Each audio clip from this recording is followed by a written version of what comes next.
तान् नमो सिद्धानं नमो आयरीयानं नमो वज्रायानं नमो लोये सवसाहुनं।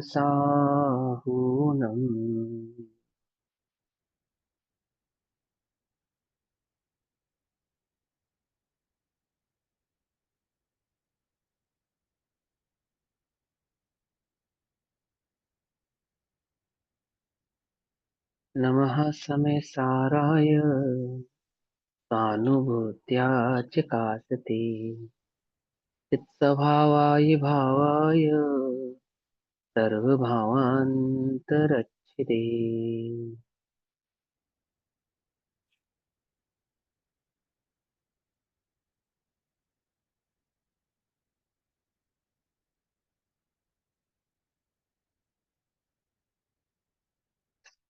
हमारी दोपहर कालीन कक्षा का विषय चल रहा है श्री समय सारजी ग्रंथ। श्री समय सारजी का स्वाध्याय हम सभी आचार्य अमृत चंद्र देव द्वारा रचित आत्मख्याति टीका के माध्यम से कर रहे हैं। आत्मख्याति टीका सर्वशुद्ध ज्ञान अधिकार, पेज नंबर 578, 578, कलश नंबर 238, 238। भाव चल रहा है कि ज्ञानी के एकमात्र ज्ञान ही देह है, अन्य कोई देह ज्ञानी के नहीं है। उस भाव को यहाँ पर कलश और फिर गाथाओं के माध्यम से आचार्य देव हमको कहेंगे। एवं ज्ञानस्य शुद्धस्य देह एव न विद्यते ततो देहमयं ज्ञातुर्न लिंगम मोक्ष कारणम। 238 नंबर का कलश। एवं शुद्धस्य ज्ञानस्य देह एवं न विद्यते, इस प्रकार शुद्ध ज्ञान के देह ही नहीं है। अर्थात जो शुद्ध ज्ञान का अनुभव करते हैं, शुद्ध ज्ञान स्वभाव में अपने स्थित है, ऐसे ज्ञानियों के देह ही नहीं है। देह नहीं है अर्थात देह में एकत्व और ममत्व नहीं। दोनों भावों को समझना। तथा ज्ञातुम देहमयम लिंगम मोक्ष कारणम ना, इसलिए ज्ञाता को देहमय चिन्ह मोक्ष का कारण नहीं है। अर्थात कोई ये समझे कि व्यवहार आदि शास्त्रों के माध्यम से कि कितने प्रकार के लिंग बताए हैं। मोक्ष मार्ग में दो लिंग बताए, एक गृहस्थ लिंग, एक मुनि लिंग। ठीक। तो कोई वो मलिच्छ हो जावे, व्यवहार के कथनों में मलिच्छ हो जावे, अर्थात जो देह आदि की क्रिया से मोक्ष मार्ग माने, यानी गृहस्थ आदि की आचरण आदि के पालने को मोक्ष मार्ग माने और मुनि आदि के आचरण को पालने को मोक्ष मार्ग माने, तो उसको समझाते हैं कि ज्ञानी के ज्ञान ही एकमात्र लिंग है, उसके ज्ञान ही देह है, अन्य कोई उसके देह नहीं है। इसलिए देह के आधार से उसका कोई लिंग भी नहीं, अर्थात वह मुनि लिंग अथवा श्रावक या गृहस्थ लिंग वाला है, ऐसा नहीं है। देखो, क्या छल ग्रहण नहीं करना इसके अंदर हमको, कि छल ये ग्रहण नहीं करना कि कोई ये समझे कि बिना मुनि हुए बिना मोक्ष हो जाएगा, अथवा बिना गृहस्थ आदि हुए बिना अणुव्रत आदि हो जाएंगे, है ना, ग्रस्त लिंग हुए बिना अणुव्रत आदि हो जाएंगे। कहते हैं ऐसा नहीं है भैया। वहां जो कषाय अभाव होगी, तो उस कषाय के अभाव में उस कषाय के अभाव रूप लिंग भी, चिन्ह भी प्रकट होगा। यानी 3 कषाय चौकड़ी के अभाव में मुनि लिंग भी होगा और 2 कषाय चौकड़ी के अभाव में गृहस्थ लिंग भी होगा। अभी हमें गृहस्थ लिंग है या नहीं है? व्यवहार से नहीं है। दो कषाय चौकड़ी के अभाव वाले को होता है गृहस्थ लिंग। ठीक है। हमें उपचार से ग्रस्त कहते हैं। जो मिथ्या दृष्टि को उपचार से ग्रस्त कहा जाता है और अवृति सम्यक दृष्टि को भी उपचार से ग्रस्त लिंग कहते हैं। तीनों ही, मैंने पहले गुण स्थान, दूसरे गुण स्थान, एक 3 कषाय चौकड़ी का जो सद्भाव है, 4 कषाय चौकड़ी में शुरू की जो 3 कषाय चौकड़ी है, उसके सद्भाव सहित जो भी भाव है, उसको ग्रस्त लिंग कहना, ये उपचार का कथन है कि जो देव शास्त्र का श्रद्धानी उसको ग्रस्त कह दिया जाता है। मैंने मिथ्या दृष्टि को भी ग्रस्त कहते हैं, सम्यक दृष्टि को भी सदग्रस्त कहते ही हैं, और अणुरतियों को भी ग्रस्त कहा जाता है। लेकिन वास्तव में जो ग्रस्त लिंग है चरणान योग की अपेक्षा से, वो तीसरे गुण, 3 कषाय 2 कषाय चौकड़ी के अभाव रूप प्रकट होने वाला लिंग है। ठीक है ना। अब क्या कहते हैं कि जो कोई उस व्यवहार चारित्र को ही मोक्ष का मार्ग मानता है, उसका निषेध कर रहे हैं। ठीक है ना। यानी देह आदि से पालन किए जाने वाला जो व्रत आदि है, जो ज्ञानियों के तो होता है। देखो, जैसे मैं आपसे पूछूं सोने का लक्षण बताओ कैसा होता है, स्वर्ण का लक्षण बताओ, तो आप लक्षण क्या बताओगे कि वो पीला होता है। अब आप गलत लक्षण थोड़ी बता रहे हो, वो बात तो बिल्कुल सही है। लेकिन पीला तो पीतल को भी होता है, अथवा उसके गहने होते हैं, तो गहने तो पीतल के भी होते हैं। अब लक्षण तो सही बता रहे हो, लक्षण गलत नहीं है, ये बात तो सही है कि स्वर्ण होगा तो पीला होगा, लेकिन समस्त पीली वस्तुएं स्वर्ण नहीं होंगी। बिल्कुल सीधी सी बात है, सबको समझ में आता है। ऐसे ही जिसके भावलिंग होगा उसके द्रव्यलिंग भी होगा, ये बात तो सच्ची है। परंतु द्रव्यलिंग के कारण भावलिंग होगा, ऐसा नहीं है।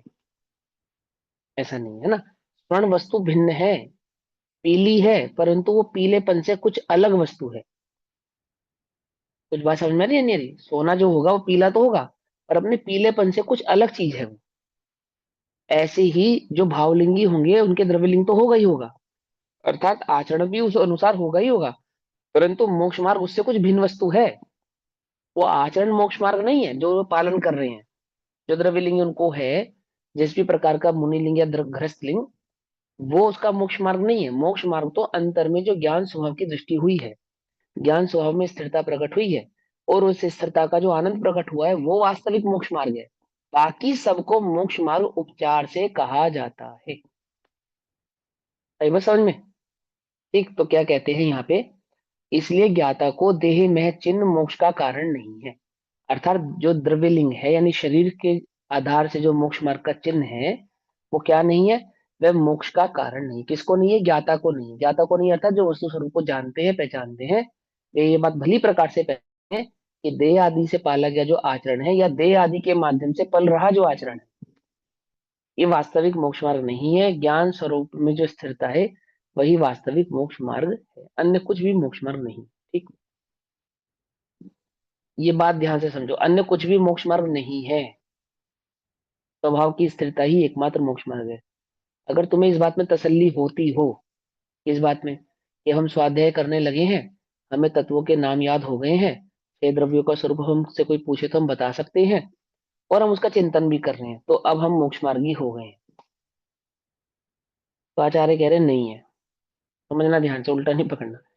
जिसको ज्ञान स्वभाव का अनुभव हुआ है, जिसको ज्ञान स्वभाव की स्थिरता हुई है, अगर हुई है, तो ही मोक्ष मार्ग है, अन्य कुछ भी मोक्ष मार्ग नहीं है। स्वाध्याय भी मोक्ष मार्ग नहीं है, तो करे या नहीं करे? जिसको मोक्ष की रुचि है, जो मोक्ष मार्ग ये है, उनको स्वाध्याय होता है, परंतु वे स्वाध्याय को मोक्ष मार्ग नहीं मानते। आई बात समझ में? खाली मुनियों पे लागू मत करो, अपनी मान्यताओं पे लागू करो। हमारी क्या मान्यताएं? एक अनुभव हुए बिना, एक आत्म अनुभव हुए बिना अन्य कुछ भी मोक्ष मार्ग नहीं है। और सबको मोक्ष मार्ग उपाधि प्राप्त हो जाएगी, किसको? एक आत्म अनुभव के साथ वर्तने वाला सभी भाव, वर्तने वाले सभी भाव। उल्टा नहीं पकड़ना भैया, छल ग्रहण नहीं करना, चाहे शुभ हो चाहे अशुभ हो। क्या कहा? तो भाव की स्थिरता के बाद वर्तने वाले, चाहे शुभ भाव हो चाहे अशुभ भाव हो, उन्हें भी मोक्ष मार्ग कह दिया जाता है। पता है कैसे? अशुभ भाव जो होते हैं ना, जो विषय कषाय आदि के परिणाम होते हैं ज्ञानी के, उनको कहते हैं उसके कर्म निर्जरा के कारण है। वो तो संसार में अब रहेगा तो अपनी कर्म तो निर्जरा करेगा नहीं करेगा, तो कर्म निर्जरा कर रहा है, मोक्ष की ओर बढ़ रहा है वो। अगर कोई सम्यक दृष्टि जीव 96,000 रानियों आदि का सेवन कर रहा है, छह खंड की विभूति आदि के लिए लड़ाई कर रहा है ना, अन्य अन्य जो कार्य कर रहा है, तो क्या कहते हैं उसको? वो उसके कर्म का उदय है, जो कि जो कि निर्जरा हो रही है। क्या कह रहे हैं? उसके पंच इंद्रिय के विषय भोगों को क्या कह रहे हैं? उसकी निर्जरा हो रही है। समझे? तो क्या कहा? शुभ हो चाहे अशुभ हो, सभी ज्ञान स्वभाव के साथ वर्तने वाले सभी परिणाम क्या बन जाते हैं? मोक्ष मार्ग कहलाने लगते हैं। अब ऐसा मत कहना कि अशुभ भावों को मोक्ष मार्ग कहने लगो, ऐसा नहीं कहना। उसके भाव वो समझना किस भाव से कहा जा रहा है ना। तो यहाँ भी आचार्य देव हिमांशु हमको यही भैया, बात समझा यहाँ रहे पे हैं। जो निर्जरा कह रहे हैं तो आगे से नए कर्म बंध भी तो हो रहे हैं ना फिर। नहीं होंगे, नहीं हो रहे, ज्ञानी को कर्म बंध नहीं होता, ऐसा नहीं, कहते हैं। ज्ञानी की बात नहीं कर रही। हाँ। अशुभ है जो मतलब अरे ज्ञानी अशुभ के, है। ज्ञानी के, ज्ञानी के जो शुभ भाव है, अज्ञान, मैं अज्ञानी की बात कर रही हूँ। वैसे जो अज्ञानी को बंद अज्ञान, होगा। अज्ञानी तो निरंतर बंद है, अशुभ क्या अशुभ में भी बंद है। शुभ में अज्ञानी भी को शुभ बंद है। भाव होता ही नहीं है। अज्ञानी को कहे जाने वाला शुभ भाव उपचार है। जो उसको अशुभ वर्त रहा, अशुभ भाव है ना, उसमें जो कुछ कम अशुभ भाव है उसको शुभ कहते हैं उपचार से। ज्ञानी के ही शुभ भाव होते हैं, अज्ञानी के शुभ भाव नहीं होते। करना नियुक्त का नियम है ये। स्वर्ग तो जाता है कि अज्ञानी भी, पर शुभ भाव नहीं होता उसको। बोले कैसे कह सकते हैं हम शुभ भाव नहीं होता? शुभ भाव उसको कहते हैं जो अशुभ आदि आश्रम को रोके। और अशुभ आश्रम मालूम किसको कहा? नरक आदि के आश्रम को अशुभ आश्रम कहा, स्त्री आदि गति के आश्रम को अशुभ आश्रम कहा, अज्ञान आदि भाव के आश्रम को अशुभ आश्रम कहते हैं, जो ज्ञानी के नहीं होते। क्या कहा, कुछ बात समझे? सब में दशम प्रकट होते ही साथ कितनी प्रकृतियों का बंध रुक जाता है? 41। वो 41 प्रकृतियां शुभ होती हैं अशुभ होती हैं? अशुभ होती हैं सारी। फिर अब बोलो, बोलो, कुछ बात समझ में आई या नहीं आई? असली शुभ भाव भी ज्ञानी के ही होते हैं, अज्ञानी के नहीं होते हैं। समझना बहुत ध्यान से, इसको समझो क्या कहते हैं। अब इसी अर्थ को गाथाओं के द्वारा कहते हैं, जो श्लोक का है ना, इसी अर्थ को गाथाओं के द्वारा कहते हैं।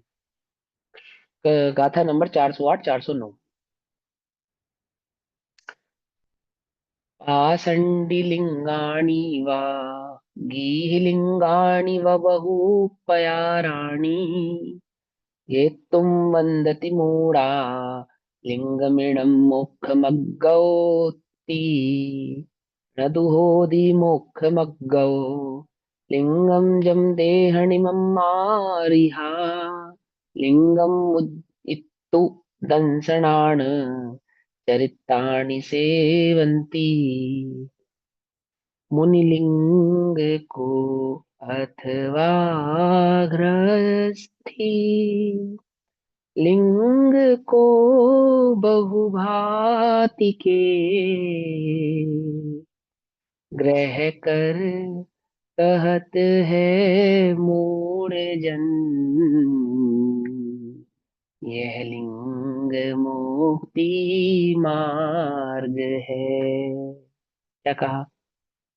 फल ग्रहण नहीं करना है ना? क्या कहते हैं कि कितने ही लोक में मूढ़ जन है, अज्ञानी है, जो मुनिलिंग को धारण कर लेते हैं अथवा गृहस्थ लिंग को धारण कर लेते हैं और कहते हैं कि हमें क्या हुआ है, मुक्ति मार्ग हुआ है। एक कहावत है, कौवा चला हंस की चाल, सुनी? क्या है, क्या होता है उस कहानी के अंदर? कि एक कौवा हंसों को देखकर या मोरों को देखकर उनकी खूबसूरती से आकर्षित होकर, तो हंस या मोर के गिरे हुए पंखों को अपनी पंखों में दबा लेता है और ये मानने लगता है कि मैं क्या हो गया हूं, मोर हो गया हूं अथवा हंस हो गया हूं। ऐसे ही अज्ञानी जो वस्तु स्वरूप को नहीं जानते, भली प्रकार से तत्व का जो विवेचन मोक्ष मार्ग में किया गया है, उस दर्शन ज्ञान चारित्र के स्वरूप को नहीं जानते और ज्ञानियों की दशा को देखकर, बाह्य दशा को देखकर, ज्ञानियों की बाह्य दशा को देखकर उस बाह्य दशा के अनुरूप प्रवृत्ति करने लगते हैं। समझे बातें, समझे? और अपने को क्या मानने लगते हैं कि अहो हमें भी मोक्ष मार्ग हो गया है। आपने देखा छोटे बच्चों को, आप अपने घर में जब कभी समाइक करो या माला फेरो, तो क्या करते हैं आपके बच्चे? देखा, वो उसी की तरह आपकी नकल करने लगते हैं। आप जैसे बैठे हो वो भी बैठने लगते हैं, आप माला फेरो तो वो भी माला फेरने लगते हैं। उन्हें नहीं पता आप क्या फेर रहे हो, आप माला उच्चारण कर रहे हो तो आप पूजा में क्या पाठ कर रहे हो, और बिल्कुल डिट्टो आपकी कॉपी करते हैं। देखा ना आपने? ऐसा ही अज्ञानी मूढ़जन करता है। क्या करता है? ज्ञानियों की प्रवृत्ति को देखकर और उनकी प्रवृत्ति अनुसार स्वयं की प्रवृत्ति बनाकर अहो मुझे मोक्ष मार्ग हुआ है, ऐसा भाव धारण करता है। आई बात समझ में? नहीं समझ में आई? ज्ञानियों के भावों को तो पहचानता नहीं और उनकी प्रवृत्ति से अपनी प्रवृत्ति का क्या करता है, मिलान करता है। बाह्य प्रवृत्ति की बात है, ये अंतरंग प्रवृत्ति नहीं। तो क्या कहते हैं? मुनिलिंग को अथवा गृहस्थी लिंग को बहुभांति के ग्रह कर कहत है मूढ़ जन यह लिंग मुक्ति मार्ग है। वह लिंग मुक्ति मार्ग नहीं अरहंत निर्मम देह में। निर्मम माने ममत्व रहित, निर्मम यानी ममत्व रहित, अरियंत निर्ममत्व है देह में। वह बस लिंग तज कर ज्ञान अरू, चारित्र दर्शन सेवते। सेवते अर्थात उसकी सेवा करते हैं या उसका अनुभव करते हैं, उसकी दृष्टि करते हैं। किसकी? दर्शन ज्ञान चारित्र की ही सेवा करते हैं, अर्थात उसका सेवन करते हैं। सेवन करना समझे? अनुभव करते हैं। किसका? दर्शन ज्ञान चरित्र का। किसको तजकर? लिंग को तजकर। लिंग को तजकर माने मुनि लिंग को तजकर, है ना? तो कौन सा लिंग धारण करते हैं जब मुनि लिंग तज देते हैं तो? है अज्ञान लिंग तजकर ज्ञान लिंग धारण किया है जिन्होंने। क्या कहा? अज्ञान लिंग तजकर ज्ञान लिंग धारण किया है जिन्होंने, बाहे में उनके मुनिलिंग अथवा गृहस्थ होते हैं, परंतु वे बाह्य लिंग को अपना लिंग नहीं जानते। लिंग माने पहचान, चिन्ह। समझे ये बात? उसे मोक्ष मार्ग नहीं पहचानते हैं। किसको पहचानते हैं? एक ज्ञान लिंग को ही मोक्ष मार्ग पहचान, है ना? श्रमण किसे कहते हैं? श्रमण जिन्होंने श्रम से पाया है उनको श्रमण कहते हैं। एक परिभाषा ये भी है, पर मैं अन्य परिभाषा करता हूं इसकी। क्या कहता हूं? जिनका समस्त श्रम एकमात्र नाण अर्थात ज्ञान के लिए है। क्या कहा? समझ में बात? जिन्होंने श्रम से पाया है वे श्रमण है, बिल्कुल सही बात है। श्रमण शब्द का अर्थ ये भी है। लेकिन जिनका समस्त श्रम किसके लिए है? श्रम वो नहीं, वो जो 28 मूल गुण आदि का पालन हो रहा है, 22 परिचय का पालन हो रहा है, निरतिचार जो मुनि धर्म का पालन कर रहे हैं, उसको श्रम नहीं कहते हैं। जिनका समस्त श्रम एकमात्र ज्ञान की आराधना, ज्ञान की उपासना, ज्ञान की स्थिरता के लिए है, जिन्होंने समस्त श्रम एक ज्ञान में लगाया है, वे कौन है? वे श्रमण है। क्या कहते हैं आचार्य देव? बस लिंग तज कर ज्ञान अरू, चारित्र दर्शन सेवते। तजकर माने उसकी दृष्टि नहीं करते हैं, उस लिंग को अपनी पहचान नहीं मानते हैं। पालन तो उनका निरतिचार करते हैं और अपनी पहचान उसे मानते नहीं है।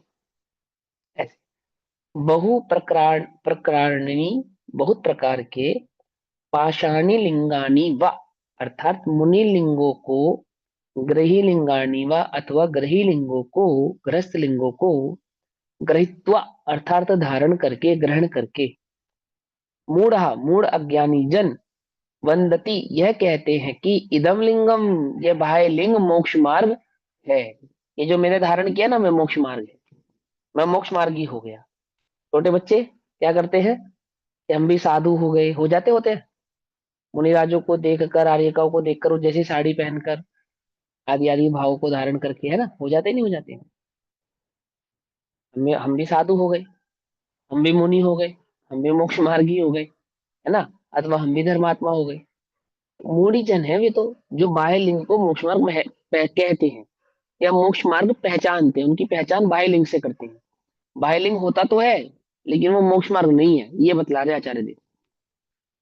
परंतु लिंगम मोक्ष मार्ग न भवती, मोक्ष मार्ग नहीं है। कौन सा लिंग मोक्ष मार्ग नहीं है? उसको जिसको उपचार से मोक्ष मार्ग का ना, गृहस्थ लिंग और मुनि लिंग, वो वास्तव में मोक्ष मार्ग नहीं है। नहीं है तो धारण क्यों करते हैं? नहीं है तो धारण क्यों करते हैं? बोलो। जब ये तो गुण माया स्थान चाहती है। बढ़ता है तो वो अपने आप ही मुनि दशा आती है ना। हाँ, आती है ना। तो क्या कहते हैं? धारण करते हैं। ये तो हम तुमको उपदेश के लिए कहते हैं। धारण किसने का धारण करते हैं? जो ज्ञान लिंग का धारण करते हैं वो अन्य किसी लिंग को धारण करते ही नहीं। होता है बस। खेत जो जोता जाता है, वो भूसे के लिए थोड़ी जोता जाता है। वो तो होता है और नियम से होता है। नियम से होता है। क्या कहा? कुछ समझ में आई? बात नहीं समझ में आई? कि आप, हम कहते हैं कि वे मुनिलिंग धारण करते हैं, धारण तो उन्होंने ज्ञान लिंग को किया है। ये तो उपचार से कहा कि मुनिलिंग धारण करते हैं, धारण नहीं करते हैं। हाँ, ये बात पक्की की होता है। एकदम नियम से 100% पक्की बात है कि होता है, होता ही है। निर्ग्रंथ जिन लिंग मुनिलिंग होता ही है। परंतु वे उस लिंग को, वे बाह्य लिंग को, बाह्य चिन्ह को मोक्ष मार्ग नहीं कहते हैं। वो तोड़ी को या भूसे को तो कोई अनाज या गेहूं कहता नहीं है।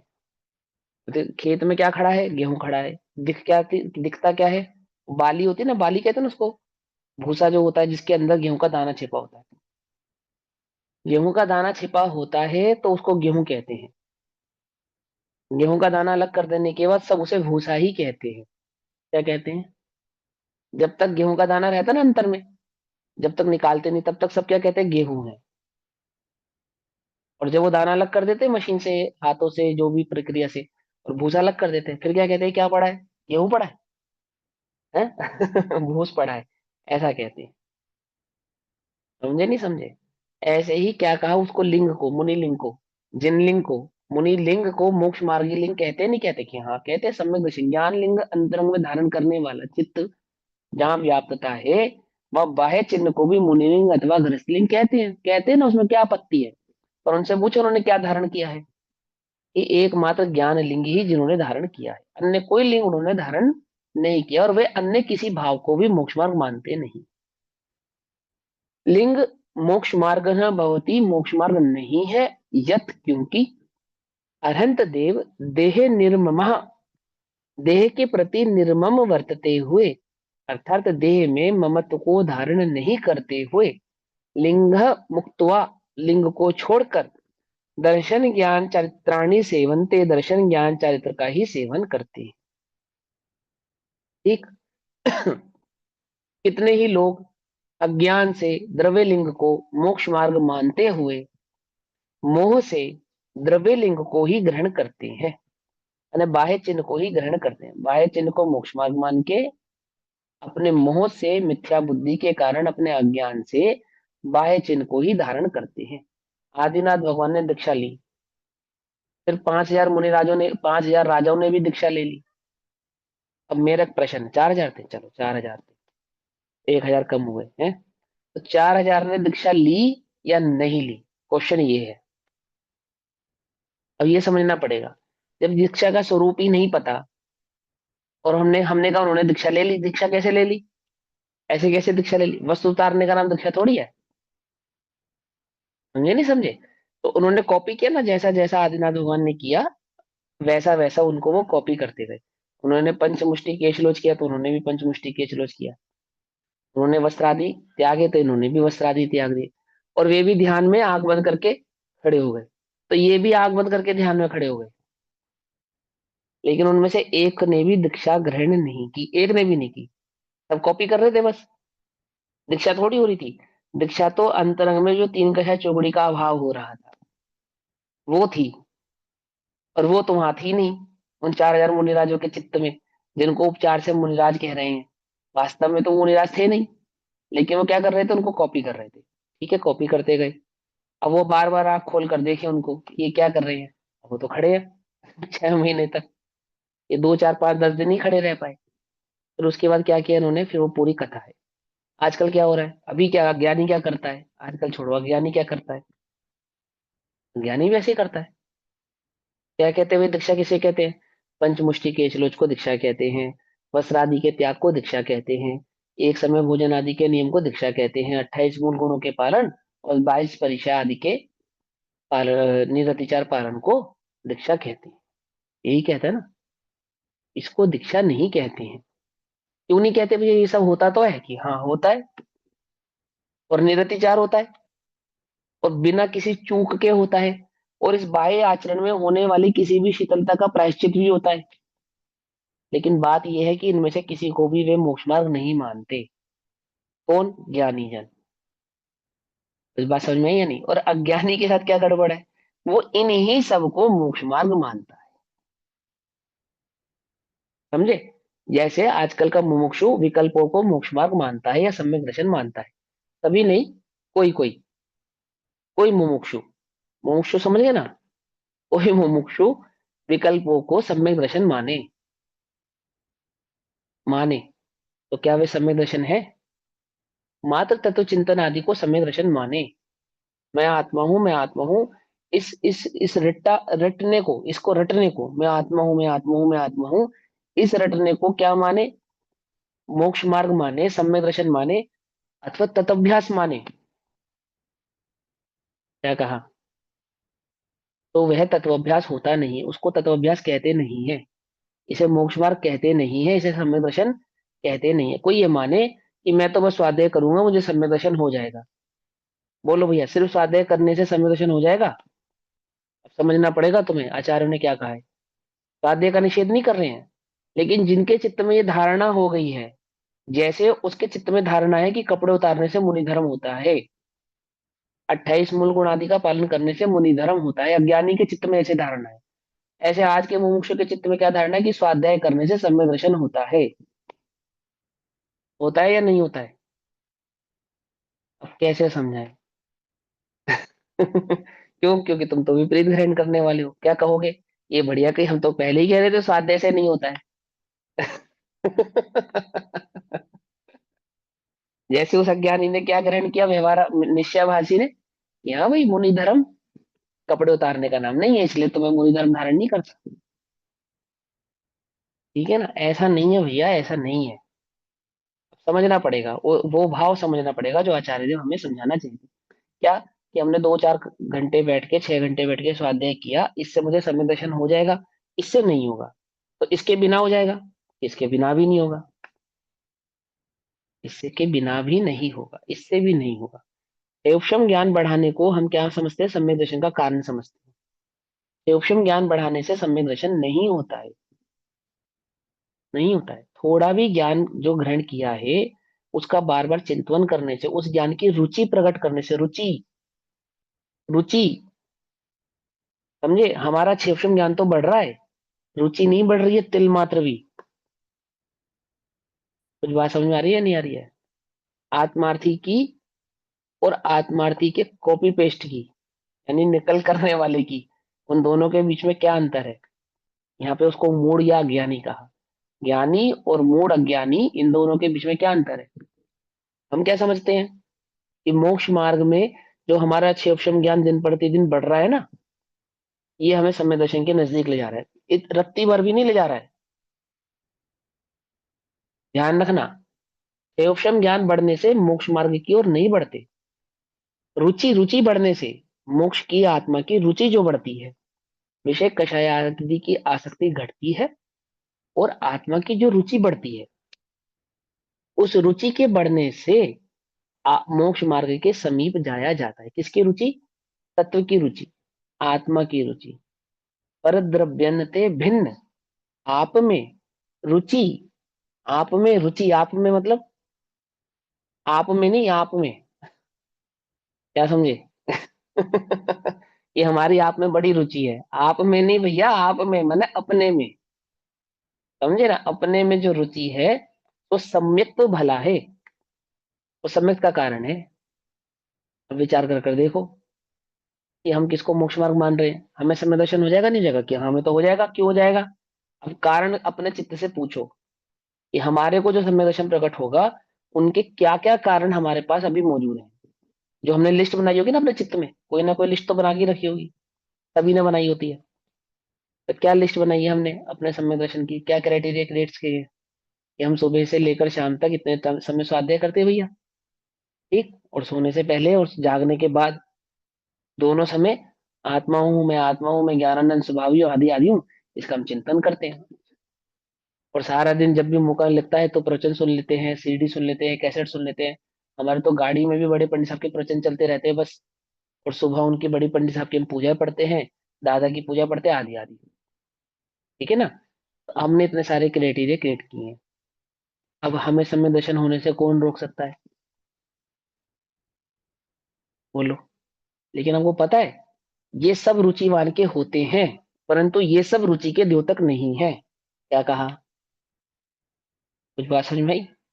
जो रुचिवान जीव होता है, उसमें ये सब लक्षण होते हैं, परंतु ये सब लक्षण होने से आपको आत्मा की रुचि है, ऐसा सिद्ध नहीं होता है। तो आत्मा की रुचि है मुझे कैसे सिद्ध होगा? ये स्वयं को सिद्ध करना है, पर को सिद्ध नहीं करना है। समझे? अपनी रुचि को हमें पहचानना है यहाँ चित्त में, कि मेरी जो रुचि है वो विषय आदि की है, देह आदि की है, प्रभावों की है, या आत्मा की है, वास्तव में मोक्ष मार्ग की है, वास्तव में ज्ञान स्वभाव की। वो रुचि पहचाने बिना तो सम्यक दर्शन प्रकट होता नहीं। और सम्यक दर्शन प्रकट हुए बिना तो ये जो लिंग है ना, मोक्ष मार्ग लिंग, वह तो होता नहीं है। यानी गृहस्थ लिंग और मुनि लिंग, ये दोनों ही लिंग को, जिनको उपचार से मोक्ष मार्ग कहा है, ये दोनों ही लिंग होते नहीं है। किसके नहीं होते? जिसके ज्ञान लिंग नहीं होता उसके दोनों ही लिंग नहीं होते, और जिसके ज्ञान लिंग होता है उसके ये दोनों ही लिंग होते हैं भूमिका अनुसार। परंतु वह इन दोनों में से किसी भी लिंग को मोक्ष का कारण अथवा मोक्ष का मार्ग नहीं मानता है। उसने अपना एकत्व उस ज्ञान लिंग में धारण किया है। आई बात समझ में? मुश्किल तो नहीं लगा? अभी देखो फिर पढ़ते हैं। इतने ही लोग अज्ञान से, पंडित टोडरमल जी ने कहा ना, पढ़ता है तो ऐसे पढ़ता है मानो किसी और की ही चर्चा कर रहा हो, किसी और के विषय में ही पढ़ रहा हो। कहा है ना पंडित टोडरमल जी ने। हम पढ़ते कैसे पढ़ते हैं? अब यहाँ तो मुनियों की बात हो रही है, हमारी तो बात नहीं हो रही, हम तो सही है बिल्कुल। हमारी तो कोई कमी निकाली नहीं जा रही इधर, ये तो उनकी कमी निकाली जा रही है जो मुनि पने में धर्म मानते हैं। हम तो नहीं मानते भैया, हम तो पहले ही कह रहे हैं। हम पानी छानने में धर्म नहीं मानते, हम रात्रि भोजन त्यागने में धर्म नहीं मानते, बाजार का खाने पीने में, हम इन सबसे हम विमुक्त हैं, है ना। पानी छना हो चाहे अनछना हो, रात्रि भोजन हो चाहे ना हो, बाहर का भोजन हो चाहे ना हो, उसमें क्या फर्क पड़ता है? हम तो आत्मा है, ज्ञाता दृष्टा रहते हैं हम तो भैया। तो हमारी बात तो यहाँ पे हो नहीं रही है, यहाँ तो इसकी बात हो रही है, व्यवहाराभासी और निश्चयभाषियों की बात हो रही है, अथवा उभयभाषियों की हो जाएगी थोड़ी बहुत। हमारी नहीं हो रही, हम ना निश्चयभाषी है, ना हम व्यवहाराभासी हैं, ना हम उभयभाषी हैं। हम क्या है? हम शुद्ध हैं। या तो शुद्ध मिथ्या दृष्टि है या तो शुद्ध सम्यक दृष्टि है। मिलावटी वाली कोई अपनी चर्चा बात नहीं है। कुछ बात समझ में आई या नहीं? क्या है हम? समझना पड़ेगा। कितने ही लोग अज्ञान से द्रव्य लिंग को, द्रव्य लिंग किसको कहते हैं समझ में आ गई ना बात? द्रव्य लिंग किसको कहते हैं? है? आपने एक ज्ञान लिंग को सिवा, उसको छोड़ दिया संबंध दर्शन के भाव को, अन्य जहां पे भी मोक्ष मार्ग माना है बाह्य पद आचरण में, वो सब द्रव्य लिंग कहलाता है। ठीक है ना? सारा का सारा द्रव्य लिंग की श्रेणी में जाता है। कितने ही लोग अज्ञान से द्रव्य लिंग को मोक्ष मार्ग मानते हुए मोह से अर्थात अज्ञान से द्रव्य लिंग को ही ग्रहण करते हैं। यह द्रव्य लिंग को मोक्ष मार्ग मानकर ग्रहण करना तो अनुपपन, अनुपपन अर्थात अयुक्त है। समझ में आई बात?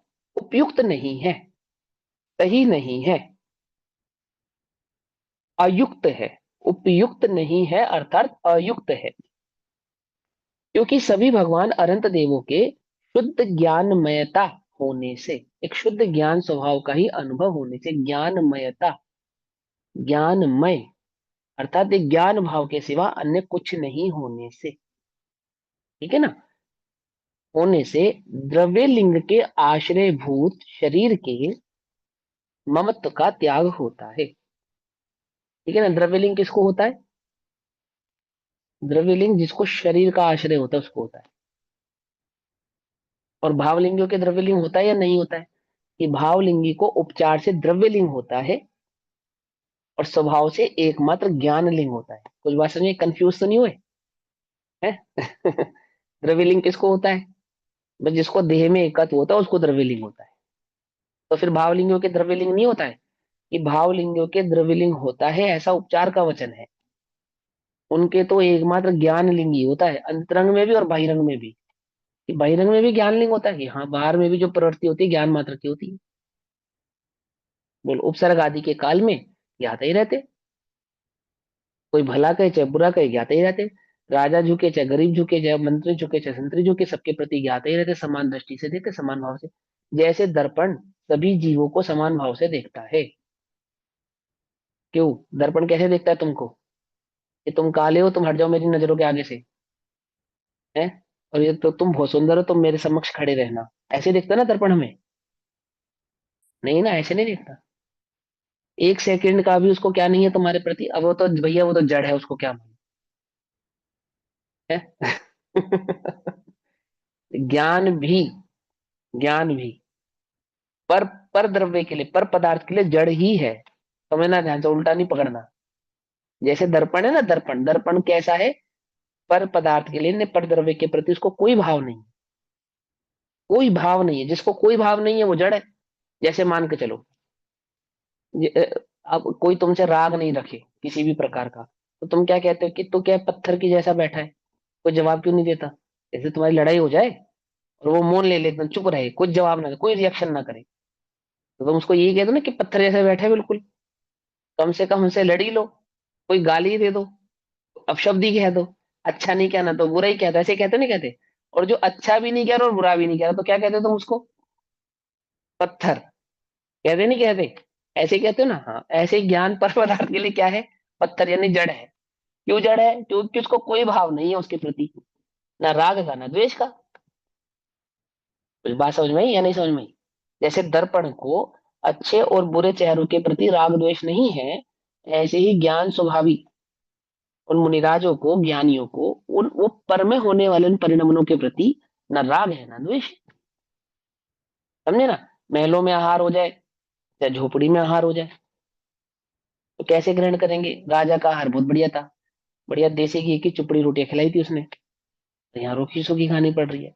ऐसा नहीं है ना, जड़ है। जड़ है मतलब इनसे समझना उल्टा, उल्टा नहीं पकड़ना। क्या मतलब? कि उसके प्रति भी राग द्वेष नहीं है और इसके प्रति भी राग द्वेष नहीं है। दोनों के प्रति कैसे हैं? ज्ञाता है। अनुरूप नवदा भक्ति पूर्वक शुद्ध आहार ग्रहण होता है तो ग्रहण करते हैं, नहीं होता है तो नहीं करते हैं। समझे नहीं समझे? है ना? रसपूर्ण आहार हो जाए तो भी ज्ञाता भाव से ग्रहण करते हैं, और नीरस आहार आदि भी प्राप्त हो जावे तो उसको भी ज्ञाता भाव से ही ग्रहण करते हैं। अनुकूल ऋतु हो, अनुकूल ऋतु हो तो भी ज्ञाता रहते हैं, प्रतिकूल ऋतु हो जाए तो भी ज्ञाता ही रहते हैं। देह अनुकूल चले तो ज्ञाता रहते हैं, और देह प्रतिकूल हो जाए तो ज्ञाता रहते हैं। अंतरंग और बहिरंग दोनों पक्षों से ज्ञाता ही रहते हैं, ज्ञान लिंग के ही धारी होते हैं। उपचार से उन्हें द्रव्यलिंग है ऐसा कहा जाता है। ठीक, तो क्या कहते हैं? ममत्व का त्याग होता है, इसलिए शरीर आश्रित द्रव्य लिंग के त्याग से दर्शन ज्ञान चारित्र की मोक्ष मार्ग रूप से उपासना देखी जाती है। अर्थात देह का तो ममत्व छोड़कर, देह की दृष्टि हटाकर एक दर्शन ज्ञान चारित्र की जो उपासना है, दर्शन ज्ञान चारित्र का जो एकत्व बना है, नान दंसन समग्गौ निमम्मौ, है ना, अहम इक्कौ खलु शुद्धौ वाला जो भाव है, वह देखा जाता है, वही वास्तविक मोक्ष मार्ग से होता है और वही मोक्ष मार्ग की उपासना देखी जाती है। अर्थात वे शरीर आश्रित द्रव्य लिंग का त्याग करके दर्शन ज्ञान चरित्र को मोक्ष मार्ग के रूप में सेवन करते हुए देखे जाते हैं, अर्थात अनुभव करते हुए देखे जाते हैं, उसमें एकत्व को धारण करते हुए देखे जाते हैं। ठीक, भावार्थ। ये गीता जी कुछ समझ में आ रहा है नहीं आ रहा है? क्वेश्चन मार्क लग रहा है आपके चेहरे पे? नहीं आ रहा है। हाँ, तो चेहरा तो आपका ऐसा हो बिल्कुल कुछ समझ में नहीं आ रहा, क्वेश्चन मार्क जैसा। नहीं, वो हेडेक हो रहा था। अच्छा अच्छा, चलो ठीक है। हेडेक हो रहा है, अच्छा। यदि देह में, यदि देह में द्रव्य लिंग मोक्ष का कारण होता तो, यदि वो शरीर, शरीर का आचरण और शरीर के द्वारा पालन किए जाने वाला जो 22 परिचय और 28 मूलगुण आदि का आचरण है, यदि वो मोक्ष मार्ग होता तो अनंत देव आदि देह का ममत्व छोड़कर, अरिहंत भगवान जो है वो शरीर का ममत्व छोड़कर दर्शन ज्ञान चारित्र का सेवन क्यों करते? एकमात्र दर्शन ज्ञान चारित्र का ही अनुभव क्यों करते, उसी में स्थिर क्यों रहते? क्योंकि देह तो है ना भी उनके पास, सदेही है वो तो, है ना? सदेही है तो देह, और देह के आचरण को यदि मोक्ष मार्ग कहते तो वो देह का आचरण को उस अनुसार पालन करते रहते। करते या नहीं करते हरियंत भगवान?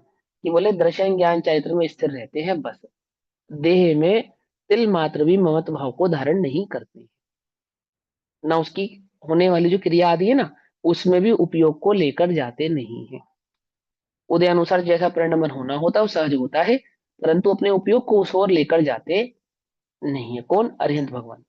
जो जान दिया अनंतम, ये वही भाव है उसका, उस गाथा का मर्म यही है कि आप भी सदेही हैं और वो भी सदेही हैं। अब उन सदेही से इस सदेही की तुलना करके तुम्हें ये बात समझ में आ सकती है कि मोक्ष मार्ग क्या है। तो जानती अपाना।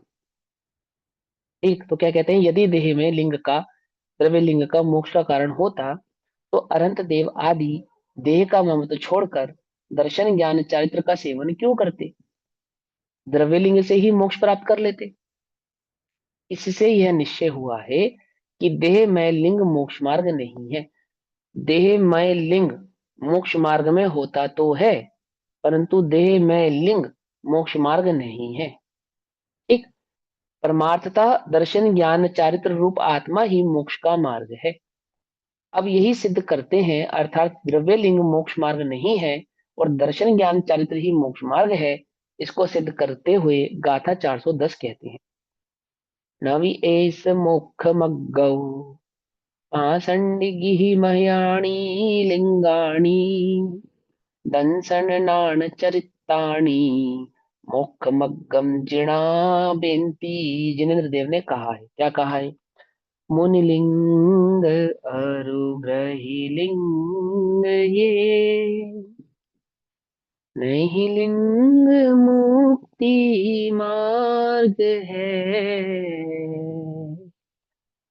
चारित्र दर्शन ज्ञान को बस मोक्ष मार्ग प्रभु कहे। एकमात्र दर्शन ज्ञान चारित्र की एकाग्रता स्थिरता को अनुभव को ही जिनेन्द्र भगवान मोक्ष मार्ग कहते हैं। पाषाणी ग्रही मयानी लिंगानी, मुनियों और गृहस्थों के जो चिन्ह है, लिंग माने जो चिन्ह है, जो पहचान है, ये मुनि है और ये गृहस्थ है। कैसे पहचानते हैं हम? कैसे मालूम चलता है ना? हर उनके किस आचरण, दिन उनके से बाह्य बाह्य वेशभूषा आचरण से। से है ना? ये पुरुष है, ये स्त्री है। ऐसे पहचानते नहीं पहचानते? देखो, आत्मा न पुरुष है न स्त्री है, तो भी जगत में कितने तो पुरुष है, कितनी ही स्त्रियां हैं, है ना? है या नहीं है? ऐसे ही मोक्ष मार्गी के न गृहस्थ लिंग है न मुनि लिंग है, तो भी कितने ही मोक्ष मार्गी गृहस्थी भी है और मुनि भी है। आई बात समझ में? ठीक। और उनके प्रति जो व्यवहार आदि होता है उसी उसी के अनुसार होता है। मोक्ष मार्ग को भी पहचानते हैं जो, उनको मालूम है दर्शन ज्ञान चरित्र की एकाग्रता ही वास्तविक मोक्ष मार्ग है। मान लो जिसने आगम ना पढ़ा हो, निश्चय व्यवहार ना समझा हो, अन्य ने भावना समझे, मात्र इस गाथा को पढ़े, 410 नंबर की गाथा, मात्र मात्र, तो क्या अर्थ निकालेगा? क्या अर्थ निकालेगा? इसलिए मोक्ष मार्ग को समझने के लिए क्या करना पड़ता है? पूर्वापर का विचार करना पड़ता है। पूर्वापर से मिलान करके ही मोक्ष मार्ग को समझा जाता है। स्वाध्याय किसको कहते हैं? किसी एक ग्रंथ की एक गाथा को पढ़ने का नाम स्वाध्याय नहीं है। समझे? वस्तु स्वरूप को भली प्रकार से समझने का नाम स्वाध्याय है, जिसमें वस्तु स्वरूप को सही प्रकार से समझा जाए, अवलोकन किया जाए, उसको निश्चय व्यवहार आदि परमार्थ आदि के माध्यम से, और अन्य अन्य ग्रंथों में जो पूर्वापर का विचार किया गया है, समझाया गया है वस्तु के स्वरूप का, वस्तु के स्वरूप के विषय में, उस वस्तु स्वरूप को भली प्रकार से समझना, समझना पहले नंबर पे, उसको मोक्ष मार्ग कहते हैं। और हमने थोड़ा पढ़ लिया, थोड़ा छोड़ दिया। कई बार हम करते हैं ना ऐसा, आधा ग्रंथ पढ़ते हैं, आधा ग्रंथ छोड़ देते हैं, अथवा एक एक किसी ग्रंथ का कोई एक चैप्टर पढ़ा, अन्य चैप्टर नहीं पढ़े। तो ऐसा नहीं करना चाहिए, खास करके उनको जिन्होंने सिमेट्रिक भाव से स्वाध्याय नहीं किया। मान लो आपने वो ग्रंथ पहले पढ़ा है और किसी रेफरेंस के कारण आपने कोई एक गाथा पढ़ी है या कोई चैप्टर पढ़ा है, वो एक अलग बात है। लेकिन कोई समझे कि बहुत ग्रंथ पढ़ने की अभिलाषा के कारण या अन्य किसी भाव के कारण आधा पढ़ा आधा छोड़ दिया, या इतना इतना पढ़ लो बस, इसमें इतना ही मर्म है, बाकी मर्म नहीं है, ऐसा विचार करके मान लो मैं अंत की 10 गाथा ही पढ़ूं, उसको मर्म समझो, तो पिछले का सारा ना पढ़ूं, तो क्या अर्थ निकालूंगा मैं इसका? कि मुनिलिंग और गृहस्थलिंग, ये मुनिलिंग मुक्ति मार्ग नहीं है और दर्शन ज्ञान चाहिए, बस यही एक मोक्ष मार्ग है। वो स्थिति हो जाएगी जो बनारसी दास जी की हो गई थी। समझे? सुबह मुनि, शाम को गृहस्थ। समझे? ऐसी स्थिति हो जाएगी। तो क्या कहते हैं? पाषाणी ग्रही यामी लिंगानी, मुनियों के मुनियों और गृहस्थों के जो लिंग हैं, ऐशः यह है, मोक्ष मार्ग नापि, मोक्ष मार्ग नहीं है। अर्थात मुनिलिंग और गृहस्थलिंग मोक्ष मार्ग नहीं है। समझाने की आवश्यकता तो नहीं है। हाँ। दर्शन ज्ञान चारित्र को जिन देव मोक्ष मार्ग कहते हैं। दर्शन ज्ञान चारित्र की जो वास्तविक में भीतर में एकाग्रता है, अंतरंग में, वही वास्तविक मोक्ष मार्ग है। ठीक। सम्यक दर्शन इसलिए रत्नत्रय के धारण धारी जो मुनिराज होते हैं, सम्यक दर्शन ज्ञान चरित्राणी मोक्ष मार्ग है, तो सूत्र है, आगम वचन है। दर्शन ज्ञान चरित्र की एकाग्रता को ही मोक्ष मार्ग कहते हैं। अब दर्शन ज्ञान चरित्र तो है ही नहीं, हम उपचार के दर्शन ज्ञान चरित्र को दर्शन ज्ञान चरित्र मानते हैं। मूढ़ी या मोही जीवों का ऐसा ही स्वभाव है। ठीक है ना। तो क्या कहते हैं, द्रव्य लिंग वास्तव में मोक्ष मार्ग नहीं है। द्रव्य लिंग वास्तव में मोक्ष मार्ग नहीं है, तो द्रव्य लिंग भी नहीं है ऐसा नहीं है। इनके भावलिंग है, उनके द्रव्य लिंग भी है, परंतु द्रव्य लिंग को वे मोक्ष मार्ग मानते नहीं, वे स्वयं भी नहीं मानते हैं। ठीक है ना। अन्य ज्ञानी जन भी नहीं मानते हैं, और वे जो स्वयं धारी हैं उस द्रव्य लिंग के, वे भी उसको मोक्ष मार्ग मानते नहीं, परंतु उसका जो जो धारण होता है वो निरतिचार ही होता है, नियम से होता है। जो जो कवर होता है ना, गेहूं की बाली का कवर, कवर अगर उसमें गड़बड़ हो तो अंदर का जो गेहूं है वो परिपक्व नहीं होता। देखा तुमने, ये मैं खेत का उदाहरण दे रहा हूँ, कोई दूसरा उदाहरण देना चाहिए मुझे। कुछ बात समझ में नहीं। बाली होती है ना, बाली जिसमें गेहूं पैदा होता है, यदि कवर गड़बड़ होगा तो गेहूं भी ढंग से अंदर पनपेगा नहीं। लेकिन वो कवर के, और कई बार ऐसा भी होगा कवर एकदम चौकस होगा बढ़िया एकदम, और अंदर एक भी दाना गेहूं का होगा नहीं। क्या कहा, देखी नहीं देखी कभी? हमने कोई खेतों में काम नहीं किया पर देखी तो है ना। मटर। मटर देखिए, मटर। हाँ मटर का, मटर का उदाहरण सुन लो भैया। ऊपर से मटर का कवर एकदम बढ़िया शानदार, और अंदर मटर के दाने नहीं है, ऐसा भी हो सकता है। लेकिन अगर ऊपर का कवर गड़बड़ है तो दाना अंदर गड़बड़ होगा ही होगा, ऐसा भी पक्का नियम है ना। तो दोनों बातें समझा रहे कि जिनको भावलिंग है उनको द्रव्यलिंग होता ही होता है, परंतु द्रव्यलिंग के कारण भावलिंग नहीं होता है, एक बात। और उस द्रव्यलिंग आदि भाव को वे मोक्ष मार्ग नहीं मानते हैं, ये दो बात, ये बिल्कुल कंफर्म बात। तो क्या कहते हैं, द्रव्यलिंग वास्तव में मोक्ष मार्ग नहीं है, क्योंकि वह शरीर आश्रित होने से पर द्रव्य है। दर्शन ज्ञान चारित्र ही मोक्ष मार्ग है, क्योंकि वे आत्माश्रित होने से स्वद्रव्य है। ठीक है ना। रत्नत्रय के धारी आत्मा सिद्धालय में जाता है या नहीं जाता है? रत्नत्रय का धारी आत्मा सिद्धालय में जाता है नहीं जाता है? जाता है ना। तो कौन से रत्नत्रय अपने साथ ले जाता है? कौन से वाले दर्शन रत्नत्रय ज्ञान साथ लेकर जाता है? चारित्र। है ना। दर्शन ज्ञान चारित्र। भाव दर्शन ज्ञान चरित्र जो है उसके स्वभाव के स्वाश्रित, वो वाले दर्शन ज्ञान चरित्र जाते हैं। जो दर्शन ज्ञान चरित्र नहीं है, जिन्हें उपचार से दर्शन ज्ञान चरित्र कह रहे थे, वो बाहर रह जाते हैं। समझ में बात नहीं समझ में आई? वो जाते हैं और ये बाहर रह जाते हैं। क्यों रह जाते हैं बाहर? क्योंकि ये वास्तव में मोक्ष मार्ग नहीं थे, इन्हें उपचार से मोक्ष भाव मार्ग में कहा कौन जा से, रहा था। भाव में कौन है? से रह जाते हैं? आत्मा में जो स्थिरता है, आत्मा जो सम्यक दर्शन है, आत्म स्वभाव की जो स्थिरता, उसको कहते हैं भावाश्रित, है ना। दर्शन ज्ञान चैत्र ही मोक्ष मार्ग है, क्योंकि वे आत्माश्रित होने से स्वद्रव्य है। जो मोक्ष है तो सर्व कर्मों से अभाव रूप आत्म परिणाम, आत्मा के परिणाम है। ठीक है ना। सर्व कर्मों से रहित मतलब चार जो कषाय है ना, कौन कौन सी? अनंतानुबंधी, प्रत्ययघन, अप्रत्ययघन और संयोजन। इन चार कषाय से 8 कर्म और 148 प्रकृतियां आश्रित रहती है। समझ नहीं पाता, इन चार कषायों के ये 8 कर्म और 148 प्रकृतियां आश्रित रहती हैं। यानी कषाय नहीं होंगी तो कर्म भी नहीं होंगे, कषाय होंगी तो ही कर्म होंगे। ठीक।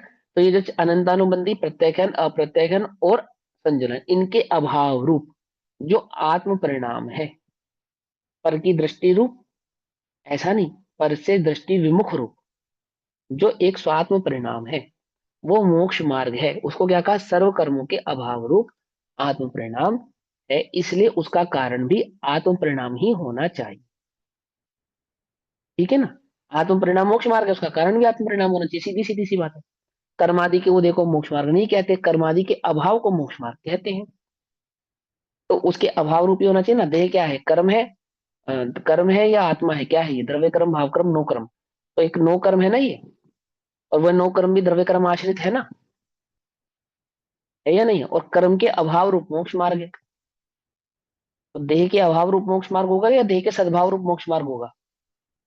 सीधी सी बात है, देह के अभाव रूप मोक्ष मार्ग होगा ना। तो देह आदि के आचरण को मोक्ष मार्ग कैसे कह सकते हैं? होता है, लेकिन यह मोक्ष मार्ग होता नहीं है ऐसा। इसलिए उसका कारण भी आत्म परिणाम ही होना चाहिए। दर्शन ज्ञान चारित्र आत्मा के परिणाम है, इसलिए निश्चय से वह मोक्ष का मार्ग है।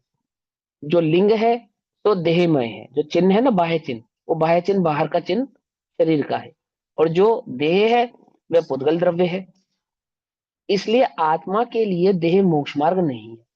आत्मार्थी के लिए ये जो देह आदि का आचरण है, होते हुए भी, देह होते हुए भी, देह आदि का आचरण होते हुए भी, वह देह उसके लिए मोक्ष मार्ग नहीं है, कदापि नहीं है, तिल मात्र भी नहीं है। परमार्थ से स्वप्न में भी नहीं है। देह आदि से दोष स्वप्न में भी नहीं लगाते, और स्वप्न में भी देह आदि को मोक्ष मार्ग नहीं मानते। बोले स्वप्न में भी देह आदि से दोष कैसे नहीं लगाते? क्योंकि स्वप्न में भी मोक्ष मार्ग है ना, अंतर में जो ज्ञान दर्शन चारित्र की एकाग्रता, वो एकाग्रता के कारण देह आदि में भी दोष लगता नहीं। देह आदि में दोष नहीं लगाते ऐसी बुद्धि के कारण नहीं लगता। क्यों नहीं होता देह आदि में दोष? क्योंकि अंतरंग में दोष नहीं लगता। वहां दर्शन ज्ञान चरित्र की आराधना से च्युत हो तो देह आदि में भी दोष लगे, और वहां दर्शन ज्ञान चरित्र की आराधना से च्युत नहीं होते, उसके अनुभव से च्युत नहीं होते, उसकी एकाग्रता से च्युत नहीं होते, तो देह आदि में भी दोष लगता नहीं है। अब मूढ़ी जन देह आदि को ही देखता है, अंतरंग की आराधना को देखता नहीं है, इसलिए वो उसको मोक्ष मार्ग समझता है। परमार्थ से अन्य द्रव्य को अन्य द्रव्य कुछ नहीं करता ऐसा नियम है, अर्थात देह आदि का आचरण आत्मा में कुछ नहीं करता ऐसा नियम है।